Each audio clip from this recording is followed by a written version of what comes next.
Aix-les-Bains, à Chambéry et bien plus encore, Radio Grand Lac vous accompagne sur le 92.1 FM.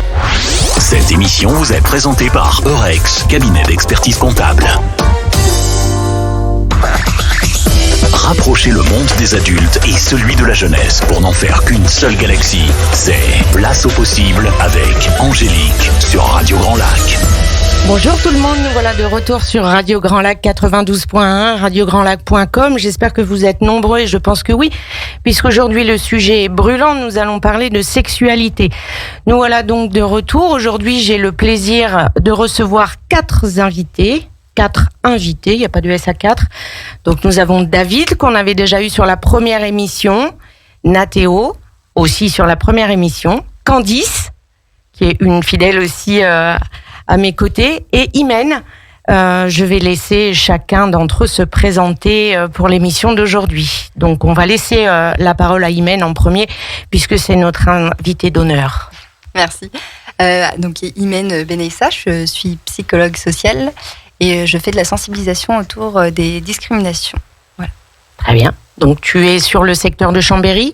Alors, je suis sur le secteur de Lyon, autour de l'agglomération lyonnaise, mais aussi de l'agglomération chambérienne. Ok. Quelle formation tu as faite pour... tu as fait des études de psychologie ? Oui, un master de psychologie sociale. Ok. Candice ? Bonjour, moi je m'appelle Candice Esteves, je suis en double licence Histoire, Sciences Politiques et Droit à l'Université de Chambéry. Et je suis à côté de ça en service civique dans un collège en tant que chargée de projet. Ma mission, c'est une mission d'éducation à la citoyenneté. Donc je suis en contact constant avec des jeunes et à côté de ça, je m'investis dans beaucoup de causes auprès d'Angélique, avec qui on a pu monter beaucoup de projets, donc c'est toujours un plaisir d'être là. Et c'est pas fini. Nathéo ? Bonjour, moi je m'appelle Nathéo Rostin et du coup je viens de finir ma dernière année en terminale bac pro vente à la Cardinière et du coup l'année prochaine je commence à travailler. Voilà. Bravo. Merci. David ? Moi je m'appelle David Martins d'Oliveira et j'ai le même circuit scolaire que Nathéo. Voilà.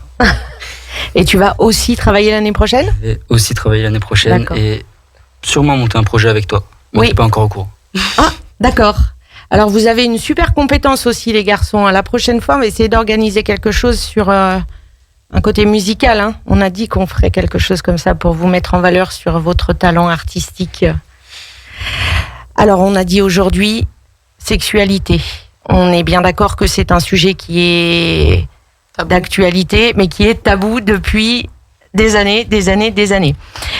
J'ai envie de vous demander à chacun comment s'est passée votre éducation à la sexualité, que ce soit en famille, parce qu'on est bien d'accord que c'est tabou partout, donc au sein des familles, à l'école, c'est très compliqué. Les cours d'éducation sexuelle sont assez pathétiques. Donc voilà, j'aimerais un peu avoir votre background déjà, en tout cas pour savoir comment ça s'est passé pour vous, la découverte de la sexualité, et quelle est votre vision de la sexualité aujourd'hui. Qui veut commencer sur ce sujet ? Honneur aux femmes. Oh, facile. Moi, je veux bien, mais... Vas-y, Candice. Du coup, moi, je dirais que mon rapport à la sexualité, en tout cas mon éducation à la sexualité, elle a été relativement rudimentaire. C'est-à-dire que j'ai dû avoir un cours en 4e. Et encore, je pense que ça m'a pas plus éclairé que ça. Et après, au niveau du cadre familial, je dirais que, comme ça l'est dans beaucoup, c'était assez tabou. J'ai pas vraiment eu de discussion ou d'explication de la part de mes parents. Je pense par malaise et gêne plus que par mauvaise intention. Mais du coup, je dirais que, on va dire, j'ai appris sur le tas. Ah. Et comment s'appelait le tas ? On dira pas. D'accord. Mais voilà, c'est relativement rudimentaire. Ok. Donc ça veut dire qu'après, t'as tout construit toute seule. Alors l'intérêt, c'est ce qu'on disait. Les autres vont nous raconter un petit peu leur rencontre avec la sexualité. L'intérêt aujourd'hui, l'avantage aujourd'hui qu'il pourrait y avoir, c'est cette ouverture avec le numérique et Internet. Le problème, c'est qu'il y a le double versant de la médaille et qu'avoir cette ouverture peut amener pas forcément aux bonnes images, aux bonnes infos et à des trucs qui représentent la réalité. Imen, tu veux nous raconter comment ça s'est passé pour toi ? J'ai envie de dire honneur aux jeunes, mais je vais prendre la parole. Du coup, moi, c'est assez semblable, à Candice, dans le sens où, on aborde la sexualité par de la prévention. la prévention aux risques qu'engendre la sexualité, donc les MST, tout ça. Donc voilà, en 4e, je crois que j'ai eu un temps de prévention autour des MST. Enfin, aussi au niveau familial, ça a été abordé par ce biais-là, mais parce que c'est un peu plus simple de l'aborder par le biais, des risques qu'on a en cours. C'est déjà pas mal. Et après, ça reste quand même largement tabou. Aujourd'hui, on parle beaucoup, par exemple, du consentement, de tout ce qui entoure la sexualité, donc l'affectivité, tout ça.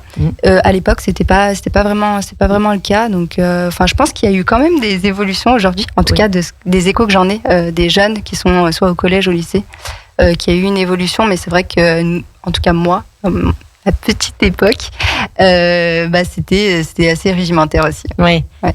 Après, il y a la connaissance, la découverte de son corps. Donc, c'est vrai que c'est pas forcément évident si c'est pas cadré. Donc, ok. Pour les expériences, alors Nathéo. Alors, moi, je me rends compte que j'ai beaucoup de chance parce que du coup, j'ai toujours pu, en tout cas dans le cadre familial, j'ai toujours pu en discuter. Ça n'a jamais été tabou. J'ai une mère qui est assez ouverte et qui m'a... Au fait, à chaque fois que j'ai une question, ce qui est bien, c'est qu'elle m'a toujours répondu en m'expliquant tout ça, en m'expliquant les termes. Et du coup, c'est vrai qu'au niveau de la sexualité, j'ai toujours pu en parler, j'ai toujours pu en discuter. Donc, on va dire, le jour où je l'ai fait, je connaissais à peu près les choses. Même quand j'allais en cours, je me rendais compte que j'avais quand même, sur les peu de cours de sexualité qu'on a eu, j'avais quand même un peu d'avance. Je connaissais pas mal de choses et tout. Donc, c'est vrai que moi, pour le coup, je trouve que je suis bien loti et que j'ai assez de la chance. Tu t'en es bien tiré. Moi, c'est un peu pareil. Je pensais que j'allais apprendre ça à l'école, mais du coup, pas du tout. Et j'ai eu la chance d'avoir une famille qui est très ouverte d'esprit. Et du coup, on était vachement à l'aise à parler de ça. On faisait même des blagues dessus. C'est normal depuis petit. Ça, c'est bien. Du coup, ça a été mon école du cul, chez moi. Et c'est ça qui m'a tout appris. Okay. Pas à l'école. Est-ce que vous avez tous frères, sœurs? Des fratries où il y a pu y avoir. Est-ce qu'il y avait des discussions dans la fratrie avec les frères et les sœurs? Non. Enfin, moi j'ai un petit frère et j'ai appris que il l'avait fait, mais je l'ai appris un an après et mes parents ne le savaient pas non plus. D'accord. Et c'est pareil, lui, la personne lui en a parlé. Enfin, moi j'ai essayé comme j'ai pu, mais je pense que c'était déjà trop tard. Mais voilà, je pense que c'était pareil. Il n'y a pas eu de discussion ou d'échange à ce propos. Et justement, je pense vraiment que c'était une question de malaise parce que, comme les garçons le disent, quand c'est déjà hyper normalisé dans la famille et qu'il y a vraiment un échange autour de ça, je pense que c'est 10 fois plus constructif et du coup, normalisé parce que c'est quelque chose de totalement normal. Oui. Et du coup, ça passe plus de quelque chose de vraiment, qui n'est pas ordinaire alors qu'en fait ça l'est. Et du coup, voilà. Donc... Du coup, comment ça... Qu'est-ce que... Alors toi, Imen, c'est quelque chose que tu fais beaucoup, la prévention, et j'imagine que tu circules dans les établissements scolaires ou alors tu as des permanences. Je ne sais pas exactement comment ça se passe. Alors moi, mon parcours m'a permis de faire un peu de sensibilisation autour des stéréotypes liés à la sexualité, mais c'est pas quelque chose que je fais de manière régulière en fait. Donc j'ai eu la chance, grâce à un projet à l'initiative d'une jeune chambérienne, donc d'une collégienne qui souhaitait faire de la sensibilisation autour de la sexualité et justement au niveau des inégalités filles-garçons. Et donc là, on a pu aborder avec l'infirmière scolaire les stéréotypes liés à la sexualité, mais aussi le côté un peu le monde de la pornographie, les images pornographiques, la consommation des images pornographiques, parce que l'infirmière en fait avait fait circuler un questionnaire et s'était rendu compte qu'en 4e, un peu plus de 50% des jeunes avaient déjà consommé en fait des images pornographiques. Donc on avait réfléchi ensemble et avec la jeune pour faire de la sensibilisation auprès des 4e et 3e autour de la sexualité. Oui.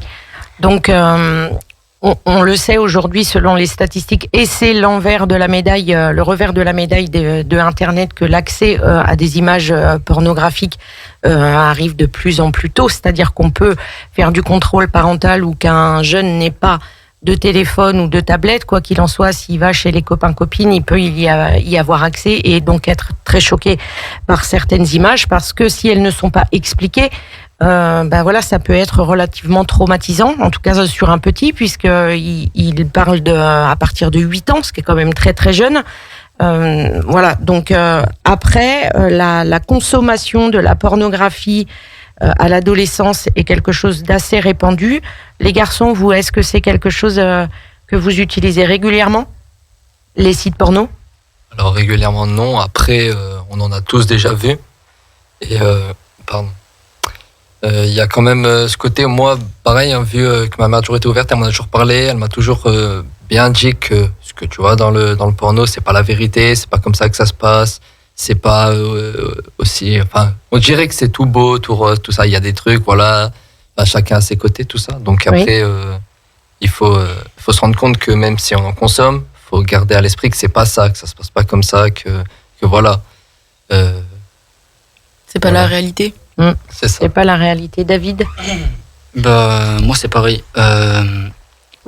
J'en consomme pas régulièrement. Enfin, ça dépend des périodes, pour être franc. Mais même quand je le fais, je garde cette distance. Enfin, j'ai la notion de garder cette distance, mais le truc, c'est qu'il n'y a pas tout le monde qui l'a. Oui, voilà, c'est ça le problème. Voilà. Ok.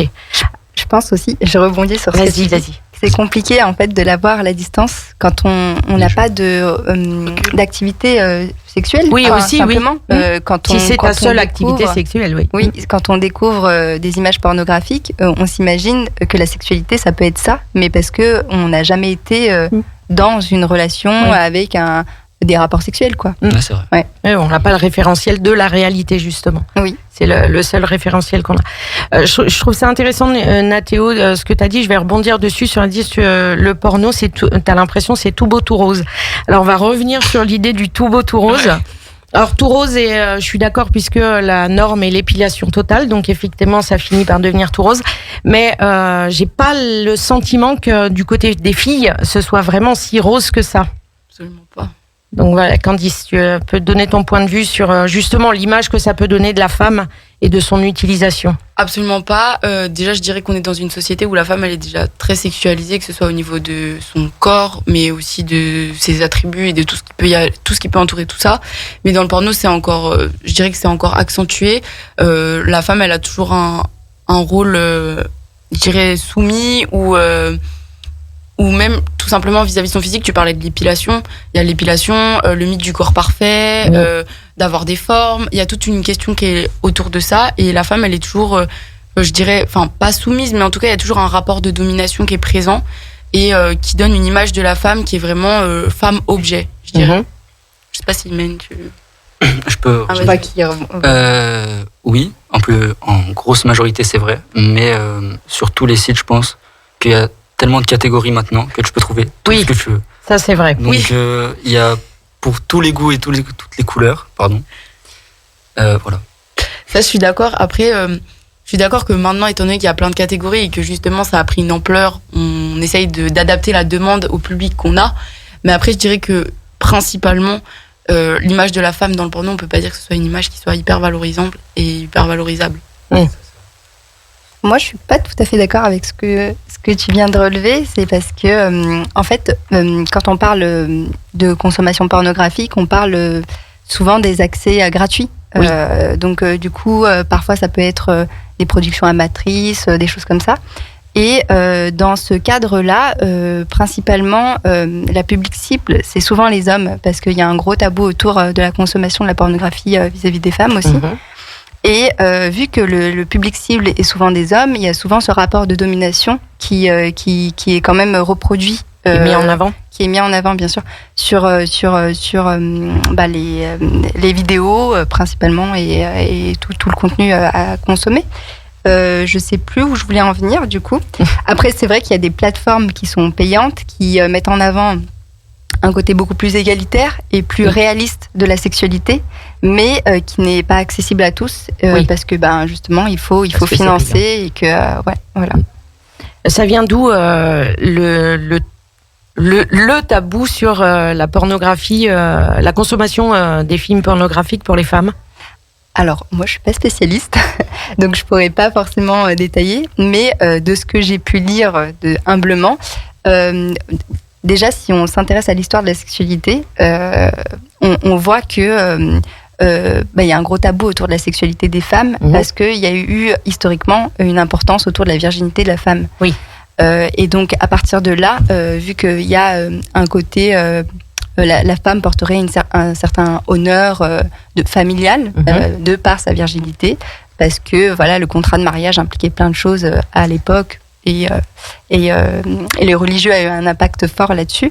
Et ça a amené, notamment dans l'éducation genrée, donc des filles et des garçons, ça a amené à ce que les filles soient moins, en tout cas quand elles évoquent la sexualité, c'est beaucoup moins accepté que quand on évoque la sexualité des hommes. Mais pour faire simple, juste évoquer l'appareil génital, oui, quoi. Oui. On parle plus simplement du ZUB, de manière argot, pardon, et de la vulve. Voilà, j'ai l'impression que vulve et clitoris, c'est des choses qui se découvrent depuis 5 ans, alors que voilà, c'est des appareils génitaux qui sont là depuis la nuit des temps. C'est vrai qu'il y a un vrai travail qui est en train de se faire sur la connaissance de son corps, justement, et du corps de la femme, parce qu'il est beaucoup plus interne que celui des hommes, donc c'est quand même un petit souci chez les filles, chez les petites filles et les jeunes filles, de ne pas avoir cette connaissance. Et puis aussi, historiquement, on a centralisé le fait que les hommes avaient une vie sexuelle et pas forcément les femmes, que c'était plus une action subie par les femmes et qu'il n'y avait pas de notion ni même de plaisir ou de besoin, mais que c'était un besoin principalement masculin et que en fait c'était entre guillemets le pacte du mariage entre guillemets, mais que c'était principalement masculin, que c'était pour le plaisir masculin et pour assouvir les besoins masculins et pour la reproduction. Exactement, mais que les femmes c'était seulement un outil entre guillemets reproducteur, mais qu'il n'y avait pas cette notion de besoin ni cette notion de plaisir. Voilà, ce qui est en train quand même de se développer. Je tiens à préciser que cette représentation de la sexualité, elle a été amenée par le christianisme, que avant ça, c'était pas forcément le cas, que ce soit en Occident ou ailleurs. Et d'ailleurs, c'est pas du tout, ça n'a pas été du tout le cas ailleurs qu'en Occident au niveau de la sexualité et du plaisir de la femme qui a pu être mis en avant dans d'autres cultures. Oui. Les garçons, un commentaire ? Je suis plutôt d'accord avec ce que disent les deux filles, parce que du coup, on a quand même, pour revenir en site porno, c'est vrai que c'est très très visé pour les hommes. Il y a toujours, où la femme est souvent provocatrice, ce côté où c'est elle qui va chercher, tout ça. Ça, je suis d'accord. Après, j'ai beaucoup moins de connaissances que les deux filles au niveau de la sexualité avant, parce que déjà je suis plus jeune, puis je me suis aussi moins intéressé, j'ai pas des études sur ça. Mais du coup, je reste assez d'accord avec ce qu'elles disent. Et voilà. Et je suis d'accord qu'au niveau de la femme, c'est vrai que on en parle beaucoup moins, c'est beaucoup plus tabou. Et plus à l'école. Je trouve qu'à l'école, parler du pénis, c'est plus facile, on va dire maintenant. La vulve, ça reste encore un peu tabou tout ça, mais on voit que il y a quand même quelques évolutions, ça faut s'avouer. Je sais que mon petit frère a eu plus de cours d'éducation. Oui, je pense que ça se développe. Enfin, il y a intérêt. C'est ça. Okay. Il y a un peu une image de la honte aussi, je dirais, chez la femme. C'est-à-dire ? Et je dirais qu'on promouvoit un peu l'idée que la femme qui, entre guillemets, assouvit ses désirs sexuels ou machin, est forcément, on va dire, non, soit elle va être catégorisée de, entre guillemets, pute, ou c'est une salope, machin, alors qu'un mec qui va faire ça, on va lui dire, oh, mais t'es trop chaud, mec, alors que, il y a vraiment une divergence de traitement, je dirais, et même de vision de comment est abordée la sexualité d'un homme et celle d'une femme. Ça, c'est typiquement judéo-chrétien. Ah oui, oui. On va faire une petite pause avec Stromae et Fils de Joie, justement, pour pouvoir boire un coup et puis refaire descendre la température dans le studio. On se retrouve tout à l'heure sur Radio Grand Lac 92.1. Je vous remercie pour votre écoute. Sur le 92.1 et radiograndlac.com, on se détend en écoutant Radio Grand Lac. Cette émission vous est présentée par Eurex, cabinet d'expertise comptable. Rapprochez le monde des adultes et celui de la jeunesse pour n'en faire qu'une seule galaxie. C'est Place au possible avec Angélique sur Radio Grand Lac. Nous voilà de retour sur Radio Grand Lac 92.1. Merci à tous ceux qui nous rejoignent pour l'émission. Thématique, je le rappelle, la sexualité aujourd'hui, pour laquelle je reçois Imen, Candice, Nathéo et David pour échanger sur ce sujet capital, puisque aujourd'hui on se rend compte, et effectivement c'est ce qu'on était en train de se dire, qu'il y a toujours autant un tabou autour de la sexualité aujourd'hui, alors qu'il serait vraiment important de faire de la prévention et de l'éducation. Tout à l'heure, on a parlé Imen, tu nous as dit que la virginité n'avait pas changé, enfin l'âge de la perte de sa virginité n'avait pas changé. Alors moi, je vais faire ma vieille d'un coup, parce que moi, je suis la plus vieille d'ici. Donc, de ma génération, moi, je suis de la génération SIDA, pleines années 80. Donc, forcément, nous, on a été martelés par cette maladie. mais ce qui veut dire qu'on nous parlait juste des préservatifs, pas d'autre chose. Donc il faut savoir que c'était pas plus évolué au niveau de, voilà, on était encore bien sur l'IMST et dont la plus grave qui tuait beaucoup de monde. Donc c'était pas mieux. Au niveau de la famille, je pense que, en fait, j'ai la sensation que les choses n'ont pas vraiment changé. Par contre, c'est en train d'évoluer et je pense qu'il serait intéressant et qu'il me paraît important que nous tous autour de cette table et plein d'autres personnes aillent de plus en plus sur le terrain auprès des enseignants, auprès des jeunes et de voir comment on pourrait mettre en place des actions pour développer cette connaissance de soi. Il y a Jean-Pierre qui nous fait des petits branchements, il enfile des trucs dans des trous, je ne sais pas si c'est vraiment adéquat là Jean-Pierre pendant cette émission. Donc on va reparler on était parti sur l'image de la femme et de la femme objet. Ça c'est quelque chose qui date depuis la nuit des temps. D'après vous, d'où ça vient ? Qu'est-ce qui prime ? L'excitation des hommes, puisque celle des femmes est censée être taboue ? Pas forcément, je pense que... maintenant, je pense qu'on commence à comprendre que le plaisir, il doit déjà venir des deux personnes, et puis surtout, il l'est pour les deux personnes. Et on en a tous autant besoin, que ce soit une femme comme un homme. Donc après, je pense pas qu'il y a quelque chose qui prime. Ce qui prime, c'est le fait de le faire, de se faire plaisir, de faire plaisir à l'autre toujours, tu vois. Un échange, en fait. C'est le but d'un échange, comme si on ferait un câlin ou une discussion. Mm-hmm. Derrière, le but, c'est de se faire du bien et de profiter du moment. D'accord. Moi, je pense que ça vient de l'image qu'on se fait de l'homme et de la femme. Oui. On dit toujours que l'homme, c'est le mec qui est fort, c'est celui qui va porter la maison dans un couple, qui va pousser vers le haut, etc. Et la femme, c'est toujours la douceur, celle qui va porter vers le haut, mais avec la douceur, qui va aider l'homme, etc. Et ça doit sûrement venir de là, le fait que ce soit la femme qui se fait dominer, entre guillemets, et que ce soit l'homme le dominant, je pense. Les filles, vous avez quelque chose à ajouter là-dessus ? Je trouve ça très intéressant, ce rapport dominant-dominé. Je reviendrai dessus tout à l'heure. Je dirais que c'est... tu parlais du fait que l'homme a des besoins plus que... on a sensibilisé au fait que les hommes avaient plus besoin que les femmes.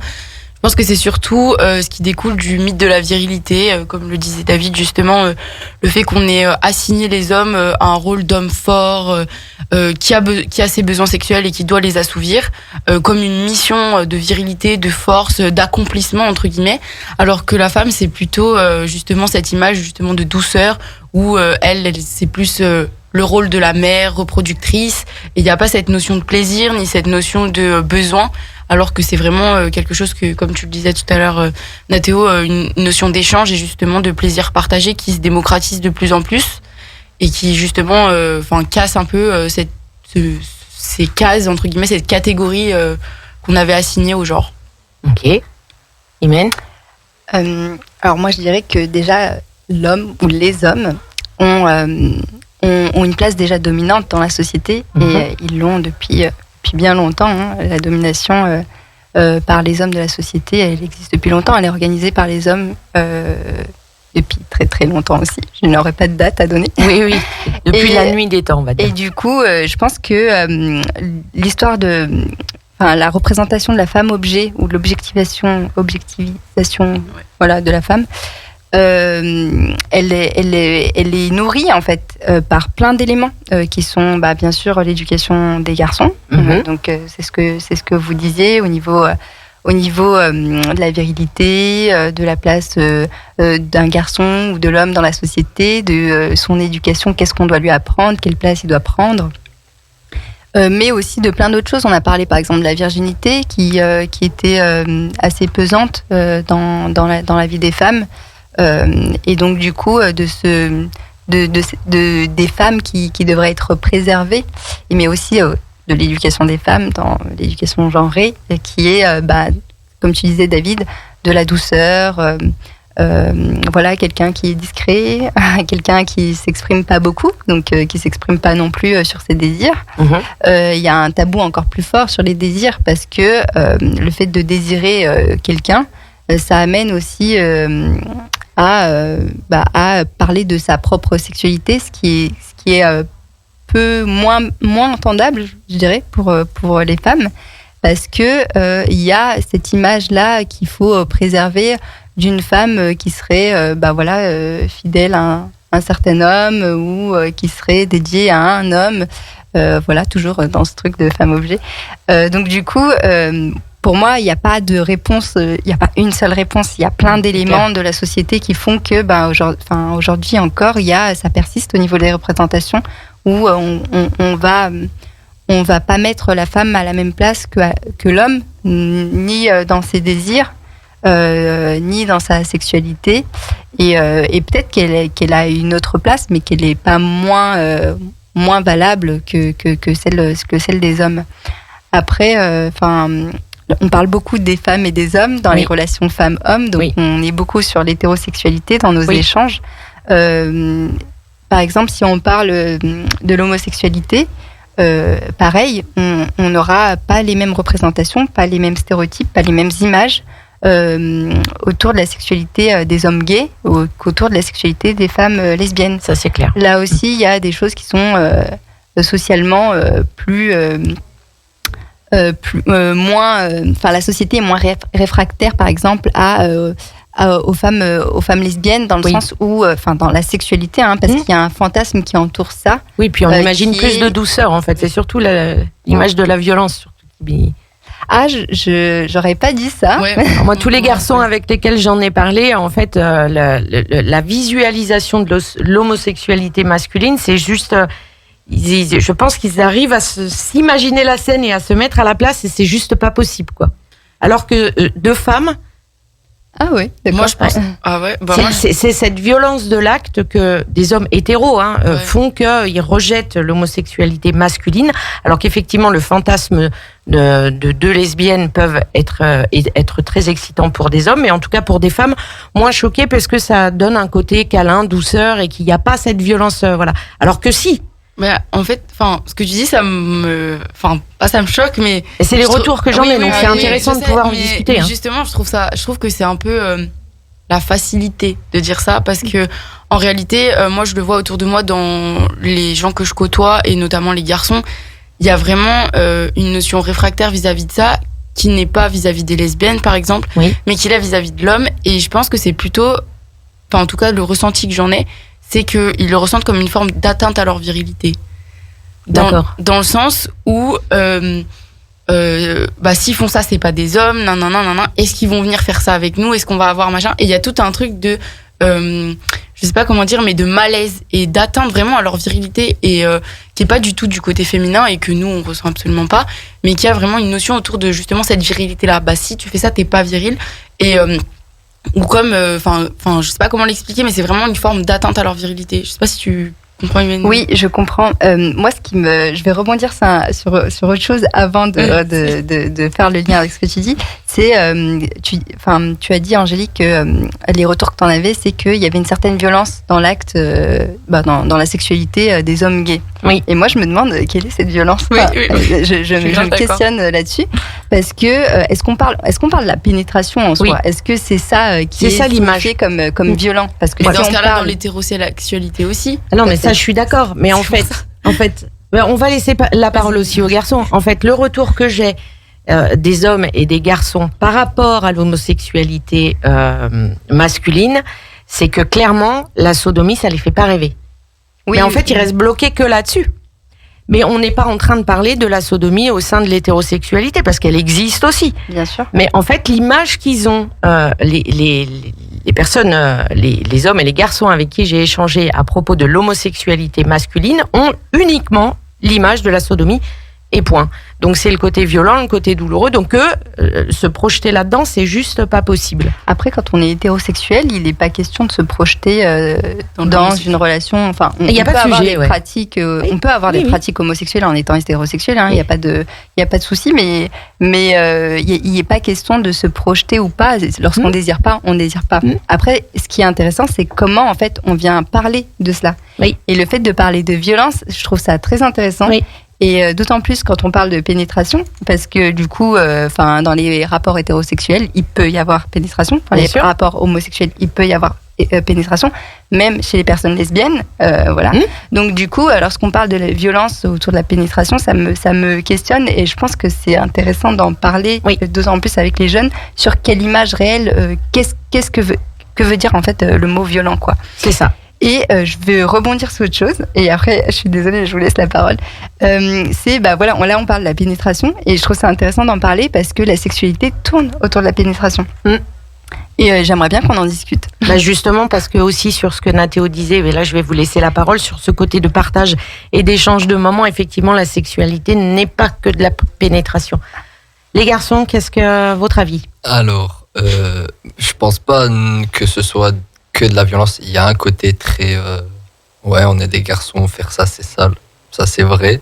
Après derrière je pense que se donner l'idée de se projeter quand ça t'intéresse pas, ça va pas forcément aider à régler le truc. Derrière faut juste accepter, en fait c'est des gens qui vivent leur sexualité différemment. Derrière ça nous concerne pas, c'est pas nous, c'est eux, puis ils le font chez eux comme ils veulent, voilà. Après, ça reste quand même, pour les garçons, ça je suis d'accord, très tabou. Pour ceux qui sont par exemple gays, tout ça, c'est très tabou d'en parler de ça parce que c'est vrai que les garçons, quand on en parle, même si on n'a pas forcément un avis forcément négatif sur ça, on a un côté où on va en parler de manière avec des mots assez familiers, voire insultants, tout ça. Oui. Même si derrière, on n'est pas forcément contre le truc ou tout ça. Mais du coup, c'est vrai que c'est quelque chose qui est très, on va dire, tabou. On en rigole dessus, mais ça reste très tabou quand c'est le cas pour un garçon. Après, pour les filles, ça l'est moins. Et c'est vrai qu'il y a quand même un fantasme sur le fait d'avoir deux filles qui le font. Oui, tout à fait. David ? Pour répondre à ta question, déjà, je pense que quand il y a un rapport, il n'y a pas que la pénétration qui peut être bien. Mais quand on s'imagine deux personnes masculines, on a forcément cette image de pénétration parce que c'est le seul endroit où ça peut rentrer, quoi. C'est ça. Et alors que dans un rapport hétéro entre hommes et femmes, on peut imaginer plus de choses. Et par contre, je suis pas d'accord avec ce que vous avez dit sur le fait qu'on est, je sais plus comment vous avez dit, désolé, sur le fait qu'on est une atteinte à notre à la virilité. C'est ça. Que c'est une atteinte à la virilité. Après, c'est pas une généralité, mais voilà. Non, moi personnellement, avec mes potes, ça m'arrive de leur mettre des fessées, etc. Et il n'y a pas de gêne. Je le dis sans gêne. Après, si un ami à moi, proche, avec qui je mets des fessées, m'annonce qu'il est gay, forcément, je vais avoir une petite appréhension. Tu lui mettras plus de fessées. C'est ça, je vais arrêter de lui mettre des fessées. Et après, ça va pas changer, ça va rester mon pote. Il fait ce qu'il veut, avec qui il veut. Mais il y aura toujours cette petite appréhension. C'est vachement intéressant. Ouais. Qu'est-ce qui fait que c'est ton pote? Jusque-là, tu lui mettais des fessées. À partir du moment où tu apprends qu'il est gay, tu lui mettras plus de fessées. Parce que qu'est-ce qui pourrait se passer? Parce que lui, il est devenu gay. Moi, non. Si jamais je lui plais, par exemple. Oui. Et qu'il vient me faire une déclaration, ça va tout détruire. Je préfère garder une petite distance et garder mon pote plutôt que tout détruire juste parce qu'il a envie de me faire les fesses. Mais donc, tu aurais peur que si tu continues de lui mettre des fessées, il verrait ça comme un message d'appel Non, mais je peux juste... Je te coupe. Mais en fait, c'est justement ça que je trouve... qui est pas problématique, mais qui questionne vraiment. C'est que si on vous dit que quelqu'un est homosexuel, vous allez forcément faire le lien avec le fait qu'il vous prend pour un être désirable. Et que dans ce cas-là, il va peut-être vous faire des avances. Mais non, c'est pas le cas. Enfin, je veux dire que ce soit homme ou femme, on va pas forcément dire « Ah bah lui, il me plaît, j'ai envie de... » Vous voyez? Et là, dès que vous, c'est un mec et que il va vous dire qu'il est homosexuel, il y a toujours la menace, entre guillemets, parce que vraiment, c'est ressenti comme ça, une menace de « Ouais, oula, peut-être que il va peut-être vouloir machin. » Non, surtout pas. Les personnes qui sont pas dans mon entourage, qu'elles soient gays ou pas, ça m'atteint pas. Par contre, un ami à moi avec qui j'ai vécu des choses, par exemple, je suis parti en vacances avec ou quelque chose comme ça, qui me dit ça, je vais avoir les images de quand on était en vacances, par exemple, et m'imaginer que depuis le début, il l'était, par exemple. Et du coup, ça me... Mais du coup, vis-à-vis d'une meuf, par exemple, si t'étais dans le même cas vis-à-vis d'une meuf, si par exemple, c'est ta pote depuis toujours, vous partez en vacances, machin et tout, et en fait, elle t'annonce que elle te kiffait. Est-ce que tu vas te remettre en question tout ça aussi? Pas du tout. Voilà. Je vais juste lui dire non. Voilà. Mais t'auras pas peur. Et pourquoi ce serait pas la même chose avec ton ami homme, Ouais. du coup. C'est ça en fait qui est. C'est ça la question. Qu'est-ce Bah, qui change? Parce que je sais pas, mais c'est plus fort que moi. Oui, non, mais C'est en vrai, c'est vraiment viscéral. C'est Hein. un conditionnement, vraiment, c'est un conditionnement parce que la société et les stéréotypes et le patriarcat notamment nous a tellement conditionnés à penser que justement l'homosexualité masculine c'était une forme de honte et justement d'atteinte à la virilité qui fait que justement c'est pas conscience que là tu vois tu me le dis et quand je te pose la question tu sais pas me l'expliquer mais parce que c'est que t'es conditionné et que tu t'en rends pas compte. Mais c'est juste parce que c'est la société et les indicateurs qui t'ont éduqué qui font que t'as amené à penser comme ça. Je sais pas si tu comprends ce que je veux dire. Je sais pas si. Moi, j'ai quelque chose à dire au niveau de tout ça. Enfin, je trouve que. Alors, moi, par exemple, si un de mes potes me le dit, déjà, c'est mon pote depuis longtemps. Je pense qu'il y a un côté où c'est entre amis de ça. Il serait peut-être jamais ce côté où, en fait, il sera peut-être pas. Enfin, il aura pas ce côté, il sera amoureux de moi. On sera toujours potes. C'est juste que lui, après, il aime les hommes ou elle aime les femmes. Mais derrière, je vois pas forcément le problème. Oui. Après, pour le coup, les fessées, tout ça, je peux comprendre que ça fasse un peu peur peur. Mettre un malaise. C'est ça, c'est un malaise. C'est que ça, oui, bien sûr. Tu te dis, du coup, vu que lui, ça lui plaît, c'est quelque chose qu'il pourrait faire en étant en couple, ça reste différent. Après, je pense qu'au niveau du fait de se brusquer, quand on peut apprendre avec quelqu'un qu'on est proche ou qu'un homme vient nous voir, nous dit, je te trouve beau, nanana. Il y a ce côté-là pour les hommes qui est beaucoup plus prononcé parce que du coup, pareil, il y a ce côté où il m'a dit ça, nanana, voilà. Je trouve que pour les femmes, pour avoir pu en parler avec 2-3 femmes, il y a ce côté aussi pour les femmes où si jamais une femme vient les voir en leur disant nanana, tu me plais, ça crée aussi derrière une distance. Oui, bien sûr. Au niveau de leur amitié, tout ça. Ça, je trouve que ça reste quand même sur les deux camps. Oui, carrément. Ok, donc maintenant que je viens d'apprendre que la nouvelle génération se mettait des fessées, j'avais encore loupé un épisode. On va faire une petite pause musicale pour que j'aille me reconstituer une intégrité avec Balance ton quoi, Angèle. Cette émission vous est présentée par Eurex, cabinet d'expertise comptable. Rapprochez le monde des adultes et celui de la jeunesse pour n'en faire qu'une seule galaxie. C'est Place au possible avec Angélique sur Radio Grand Lac. Bon après une petite pause fessée, nous voilà de retour. J'espère, merci pour tous ceux qui nous rejoignent et qui ont les pieds dans l'eau. Au moins ça vous fait du frais. Nous on a très très chaud aujourd'hui dans le studio. Donc voilà, on est toujours avec pour ceux qui nous rejoignent, avec David, Nathéo, Candice et Imen pour parler de la sexualité des jeunes aujourd'hui, des jeunes ou des moins jeunes d'ailleurs, parce que comme je le disais, de génération en génération, les choses ne changent pas vraiment. Alors moi j'ai toujours été fascinée, je voulais avoir votre avis sur qu'est-ce qui fait que pour acheter un shampoing, faut avoir quelqu'un à poil qui shampoigne les cheveux. Vas-y, mais ça me fascine. Je sais pas, on est dans une société patriarcale qui vend du sexe et ça rapporte. Donc du coup, c'est plus simple de vendre un shampoing apparemment avec une femme dénudée. Généralement des femmes, parce que je sais pas pourquoi. Oui. Parce qu'on est sexualisé de manière générale et que comme on l'a dit tout à l'heure, on s'intéresse plus au désir masculin qu'au désir féminin, mais parce que qui crée les pubs, qui vend le matériel, c'est peut-être aussi des personnes qui sont concernées. Ouais.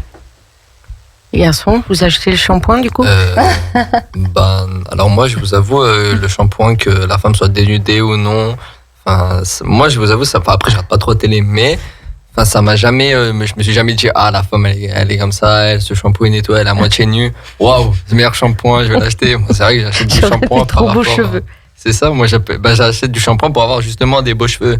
Je regarde ce qu'il y a dans la composition, dans tout ça. Je vous avoue que savoir si la femme est dénudée ou non, je m'en fous, c'est moi qui prends la douche en plus. Oui, voilà, puis t'es tout seul dans la douche parce que t'es juste avec ta boîte de shampoing et finalement la meuf elle est pas là avec toi, c'est nul. Justement, pour en revenir avec cette hypersexualisation des femmes, on va revenir sur ce rapport, cette ouverture avec Internet, voilà, la musique, les codes du rap, tous les clips, toutes les petites pubs, les pop-up et les publicités qui peuvent venir, parce qu'on est bien d'accord que notre génération ne regarde quasiment plus la télé, mais en tout cas et sur les smartphones. Et comment ça se fait? Alors vous êtes 2 rappeurs, je le sais, on me l'a dit dans l'oreillette. Ok. Qu'est-ce qui fait que les codes du rap sont hyper sexués et assez dégradants pour les femmes? Elles prennent des fessées aussi, quelques-unes. Quelques-unes, ouais. Ouais. Je pense que dans la musique ou dans tout ce qui est visuel, tout ce qui doit donner envie de faire acheter ou de faire cliquer, mettre les choses qui plaisent aux gens en valeur, c'est ce qui va primer.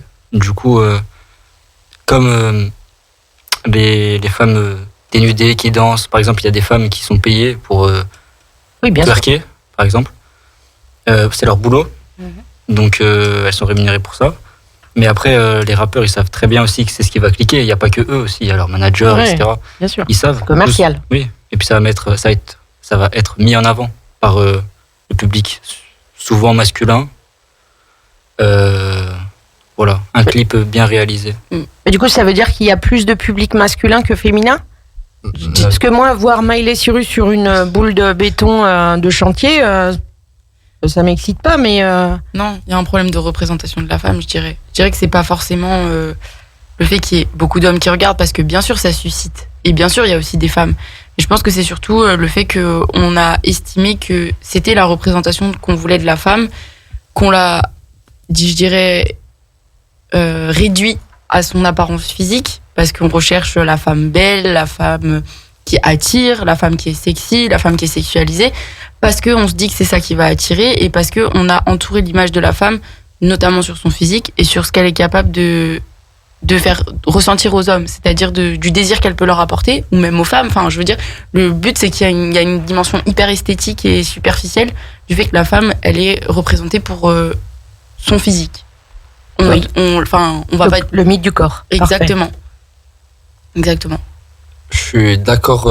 Alors, je suis d'accord, en même temps, je suis pas d'accord. On va dire que il y a une sexualisation de la femme. Il y a aussi derrière, pour le dire plutôt, il y a une sexualisation de l'homme. Quand on voit, par exemple, les seules pubs, par exemple, pour les parfums, tout ça pour hommes, les hommes, ils sont grands, musclés, bruns. Voilà, ça reste quand même aussi très sexualisé et très. Faut être comme ça, si Oui, tu veux. alors, Tout à fait Je suis d'accord. d'accord, Alors, juste te coupe.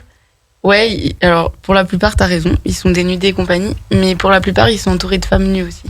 Aussi. Ah, mais je suis pas en train de dire que les femmes derrière, elles ont pas ce côté où, voilà. Les femmes, par exemple, dans la musique, en dehors du rap, les femmes ont toujours été dans les cabarets, dans tout ça, elles étaient déjà Oui. très peu habillées. Dans les clips, même les plus vieux clips, elles ont toujours été très peu habillées. Ça reste, je pense, depuis longtemps. Oui. Et je vous avoue, pour répondre à la question de pourquoi dans la musique il y a ce côté-là, je pourrais pas y répondre. Je sais pas, ça doit venir de quelque chose, et surtout du fait que aussi, on a eu beaucoup plus d'hommes chanteurs, en tout cas au début.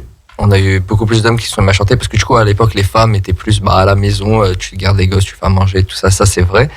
Et Depuis qu'elles sont sorties de la cuisine, c'est le bordel. ah ouais.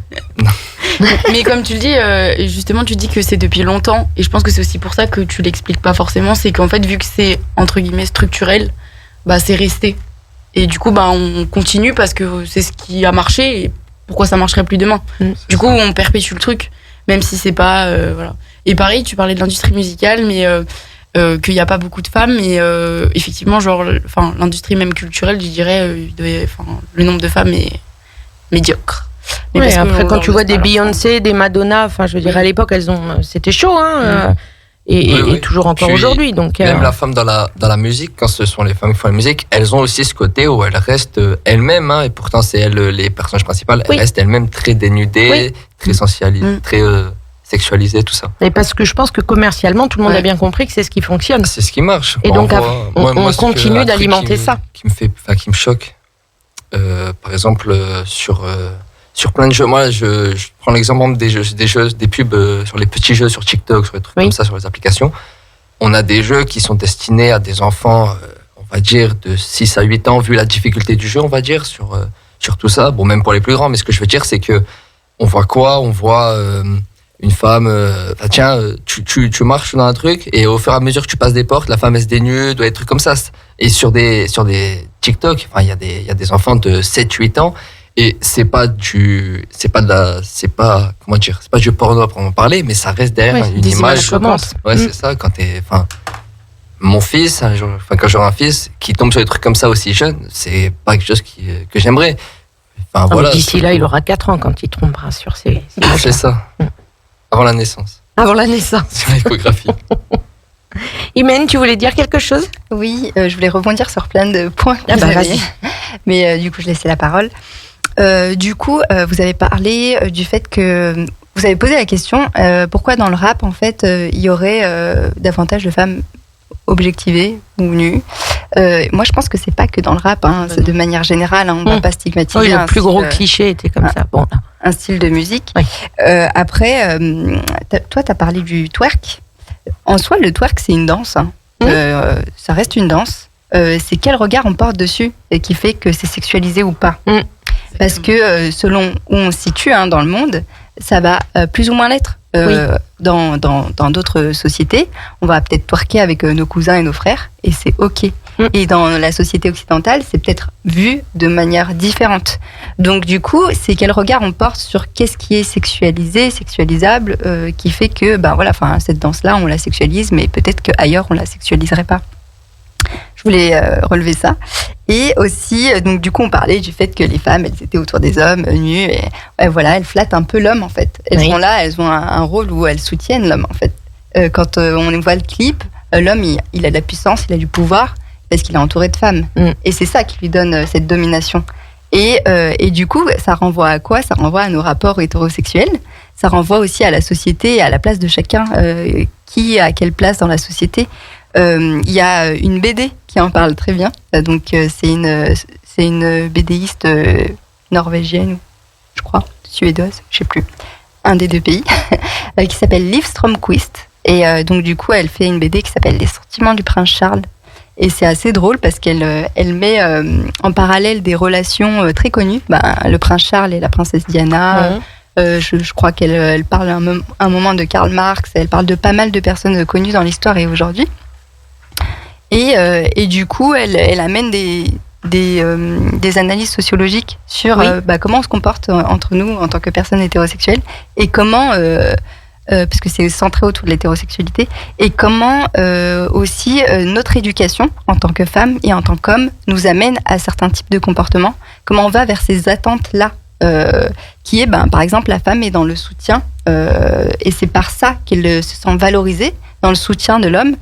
Donc je prends soin de l'homme, je le valorise et je l'encourage dans ses projets. Et l'homme est dans cette attente-là aussi de la fonction de la femme de j'ai besoin d'un soutien derrière moi. Il y a une phrase très connue qui dit derrière chaque grand homme il y a une femme. Voilà. Derrière chaque homme qui réussit il y a une femme. Oui, voilà. Donc ça montre bien en fait la représentation qu'on a de nos relations et quelle image on s'en fait. Et par quoi en fait les sociétés marketing se nourrissent. Parce qu'ils savent qu'il y a ces attentes-là dans la société, qu'on répète ces schémas et du coup que c'est ça qui va vendre parce que l'ensemble, inconsciemment, l'ensemble des individus dans la société vont aller vers ça, quoi. Ok. Juste parce que le temps tourne évidemment comme d'habitude, c'est toujours tellement passionnant qu'on voit pas le temps passer. Je voulais revenir sur ce que tu avais dit tout à l'heure parce que c'est là sur cette note quand même que je voudrais finir. D'ailleurs, est-ce que c'est vraiment un problème et qu'on est obligé de le monter en épingle cette différence et qu'est-ce que c'est la domination? Est-ce que un homme et une femme, c'est pas plutôt une relation complémentaire et justement la sexualité, c'est une relation, c'est un échange. Et je voulais du coup, par rapport à ce que tu avais dit Nathéo sur ça, c'est comment, quel message vous pourriez donner parce que c'est ça peut paraître assez bateau. Oui, mais c'est un échange, on fait un câlin, on discute, mais concrètement, qu'est-ce que vous pourriez passer à la génération et à la génération suivante, vos petits frères, vos petites sœurs ou tous ceux qui arrivent? Déjà que chacun a ses envies et que tout le monde peut avoir des envies différentes. Après, pour tout ce qui est au niveau de la domination et de la soumission, on a toujours plus tabou que la domination d'un homme sur une femme. Il y a la domination d'une femme sur un homme et il y a des hommes qui aiment ça, des femmes qui aiment ça.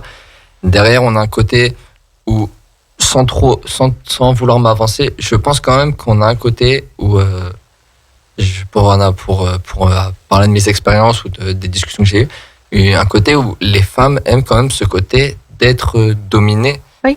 Voilà. Et du coup, c'est vrai que c'est quelque chose qui est peut-être, vu que on va dire, plus normal et plus récurrent. Le fait, en fait, on a juste le fait que ce soit différent, c'est ça qui fait peur. D'abord, c'est ça qui a toujours fait peur à l'humain, c'est que ce soit différent de ce qui est fait de base. Oui. On est tous des moutons pour la plupart. Et quand ça change, ça fait peur, on s'inquiète. Et du coup, il y a ce côté où c'est tabou et que on n'en parle pas, ou alors on trouve ça mauvais parce que après ça c'est tout le délire de la société qui fait que si t'es pas comme ça, t'es pas bien, ou t'es pas normal, ou t'es différent, et voilà. Ok, merci. David, pour conclure tout ça. Moi, je pense qu'il faudrait pas se prendre la tête. Je parle aux jeunes. Il faudrait pas se prendre la tête. Juste faire attention avec qui on le fait. Connaître les personnes. Oui. Et être bien sûr de son choix. Oui. Après, il faudrait pas juste s'arrêter à ça. Je pense que pendant notre jeunesse, on doit essayer plein de choses. Parce que c'est là où on pourra le plus essayer de choses. Oui, voilà.